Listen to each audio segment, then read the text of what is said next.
இன்று இரவு ஜபத்திற்கு ஆண்டவர் நமக்கு தரும் அற்புதமான அருமையான இறைவார்த்தை திருப்பாடல் 34:10. ஆண்டவரை நாடுவோருக்கு நன்மை ஏதும் குறையாது.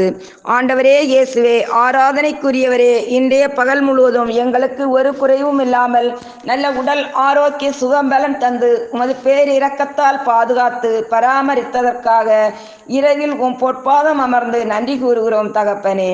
ஆண்டவரே இயேசுவே, நாங்கள் ஒவ்வொருவரும் உம்மை விட்டு ஒருபோதும் விலகாமல் உமக்கு விருப்பமுள்ள பிள்ளைகளாக வாழ அருள் புரியும். இரவில் உம்மை நோக்கி நன்றி சொல்லி ஜபிக்கிற ஒவ்வொரு குடும்பங்களையும் அளவற்ற நலன்களால் நிரப்பும். சோதனைகள், பொருளாதார நெருக்கடிகள், எதிரிகளின் சூழ்ச்சிகள் அனைத்திலும் சோர்ந்து போகாமல் துணிவுடன் நின்று செயல்பட உமது வல்லமையான கரம் எங்களோடு இருந்து செயல்பட்டு பாதுகாத்தீர். நன்றீர் இயேசுவே. இரவில் ஆசீர்வாதமான உறக்கத்தை தாரும். அதிகாலையில் முழு ஆன்ம சுகத்தோடு உமது திருமுகம் பார்த்து ஜெபிக்க அருள் புரியும். ஆமேன்.